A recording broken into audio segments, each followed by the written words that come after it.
whenever y'all are ready. You were on staff at Memphis when they lost a couple games to start off in conference play and then bounced back to make it to a conference title game. That was the only time the team with multiple conference losses made it to a conference title game. I guess, is there anything maybe about that experience, that kind of resonates with you as you guys try to bounce back from a first loss here in conference? Yeah, I mean, I don't.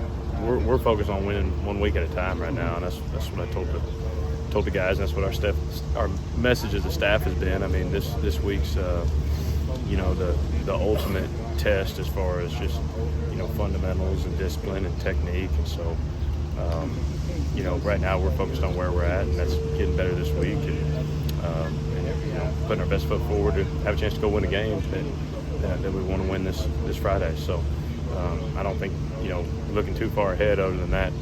Let's win a conference game and try to put our kids in position to do that this week.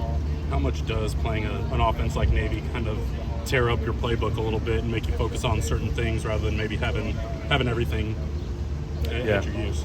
Yeah, I think the ability to obviously you got to be sound fundamentally against it. And, how multiple you are is how much our guys can absorb, but they do a really good job. Coach has been there a long time, and they're more multiple than they've ever been too with it. So when you combine that, I mean, yeah, definitely it's a lot to absorb what they do, and so we just got to make sure we're prepared and know what we're doing and be able to do it at a high level and tackle and play with great high discipline and fundamentals. I mean, that's what it comes down to, whether you're playing the majority game at an odd front, whether you're in a even front, stack front. There's a million different ways to play it. And you watch, you'll see 3 or 4 different teams play it 3 or 4 different ways. I mean, at the end of the day, they practice every front and every look. So for us, it's just come back down to fundamentals and playing with discipline. Did it help playing a team like UCF that had Plumlee running around at quarterback? They kind of do a lot of motions, jet flip, things like that, kind of trying to be able to show some of the things you guys did well, like especially in the first half, and then some of the things that kind of broke down too in terms of eye discipline and coaching that discipline that you need against Navy? No, there's not really any carryover. I mean, they ran the ball, so you have to be able to get off blocks and tackle. Like, the base fundamentals don't change, but from an option offense to that, there's not a ton.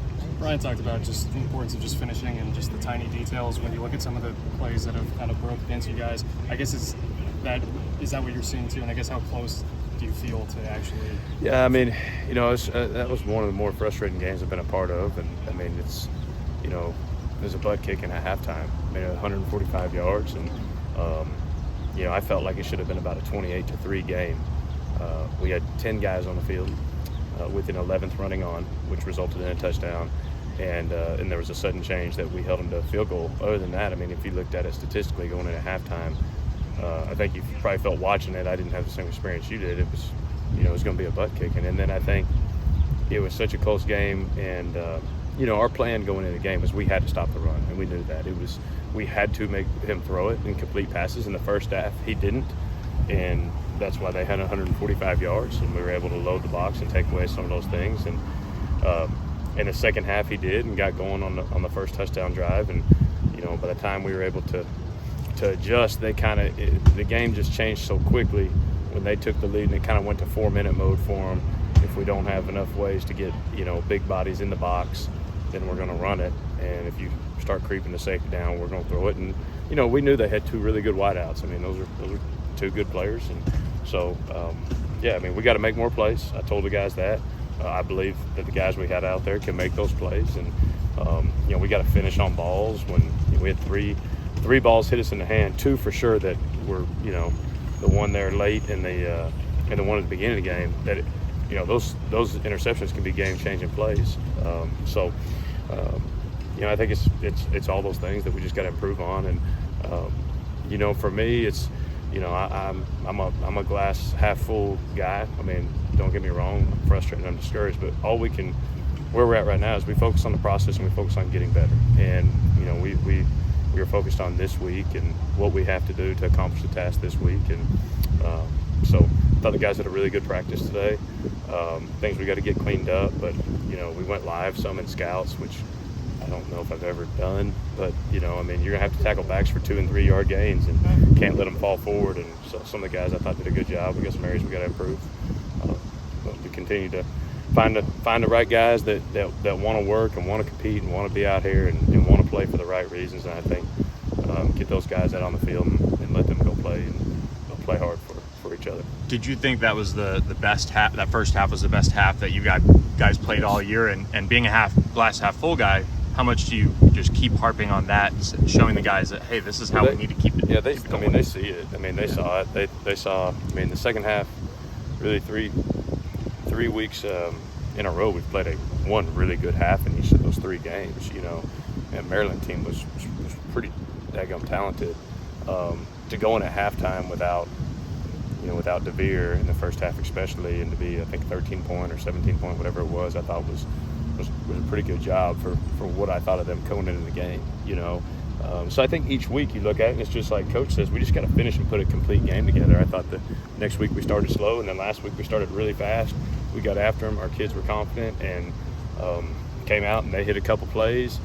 And we had some miscues, and before you know it, I mean, it's a 3-point game at half that felt like a 30-point game to me going in at half, and but it wasn't. And we got to get a stop on that first drive coming out. We don't, and now the momentum kind of swings, and it's 2 quick 14-point scores, and then the whole transition of how he could call the game changed too. You know, it's kind of like playing an option team from the standpoint of what you're saying, Bill. Like, if you could get up in that game, it changes the dynamic for us. Because we can make Plumlee have to be a thrower. We can play with a little bit more, you know, maybe play some 12 personnel out of nickel personnel and not have to get into 3-4 personnel to try to feel like we can match it up, some of those things. So, you know, I'd love to be able to play more guys early in the game. That's what I told the guys. I think, you know, we've always been at our best when we have a 2 deep that we can roll. But it's like I told them too, I mean, confidence is earned in practice. And so, you know, come and perform where the coaches feel more and more confident to get you in early in the game. Because I think as a player, you know, to get in the flow of the game, it's important to try to get in early. And I think once we're rolling and being able to play guys, now we're fresher in the fourth quarter too. You know, and I think we looked worn down late in the box for sure. And a large portion is because we had a lot of guys playing the majority of the snaps in the second half. You know, so.